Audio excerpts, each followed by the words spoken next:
The Bugatti Veyron has made an appearance on just about everybody's wish list at some point, but is it worth grinding out 2 million credits in Gran Turismo 7 to buy one? Let's find out. The Veyron is exquisite. There are no flaws, no compromises, and no shortcuts on this car. It's all about perfection and beauty. The body is made out of carbon fiber and aluminum and has distinctive shapes that optimize the aerodynamics and the cooling. The grille has the iconic Bugatti shoe horse, and the headlights have LED rings that give it a menacing look.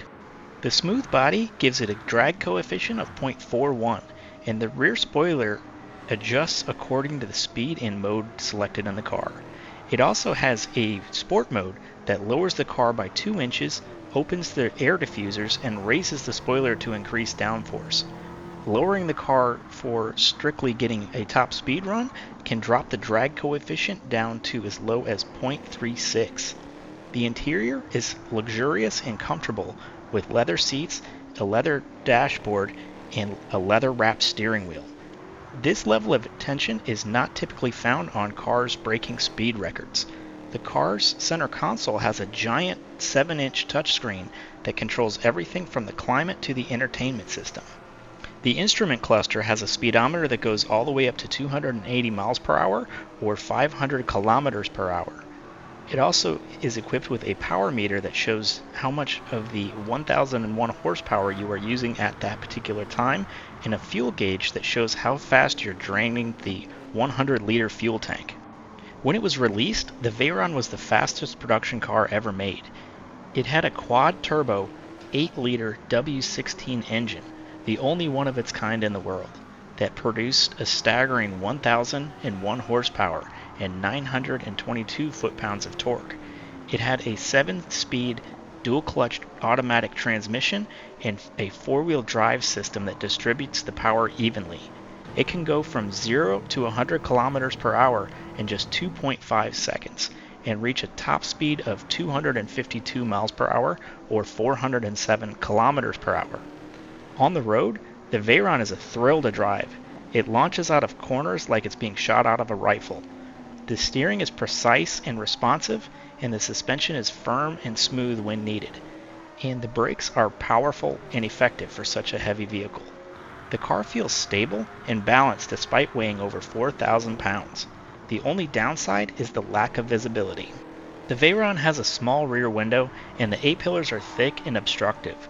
Some people might actually like the cocooning effect, but I've grown to prefer a bit more openness and awareness and more of a connection to the outside world while I'm driving.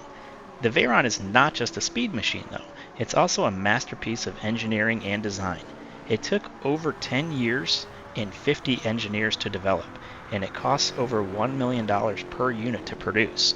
It has over 10 radiators, 4 turbochargers, and 2 fuel pumps to feed its massive 8-liter motor. Even though it's a heavy car, there was a lot of attention to try to preserve the lightness, and the car is equipped with a carbon fiber monocoque, as well as a titanium exhaust system and magnesium alloy wheels. And yet, unlike most supercars before it, the interior is refined and luxurious. It is a car that defies the laws of physics, the limits of technology, and the expectations of the world.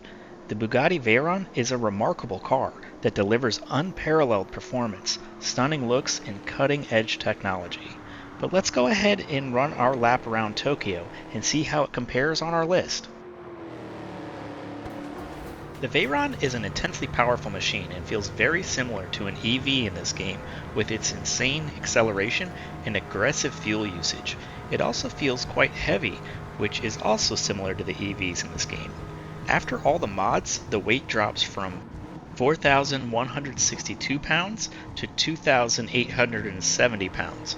It also jumps in power from 986 horsepower to 1,213 horsepower, and the torque moves from 922 to 1,110 foot-pounds. I got behind the wheel expecting a precision racing tool, but I felt more like I was wielding a sledgehammer. The front suspension needs to be softened in relation to the rear in order to overcome the car's tendency to push through corners, and it's still important to brake early to get the vehicle's weight under control before hitting those curves. The weight does assist in the car staying planted during rain, so it's not all bad, and that along with the all-wheel drive system makes delivering the power very efficient. This will give you a little bit more room for error when making tire change decisions on races like Spa's 1 hour race.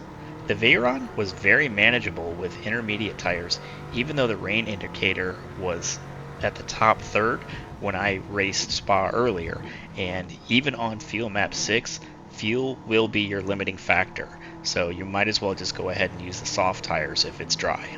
Using Fuel Map 1 in our testing environment, the Veyron was only able to make 2 laps before running out of fuel.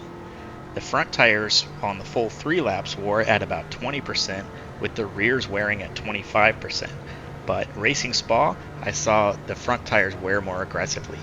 We ended up crossing the line at 1 minute 50 seconds, .606.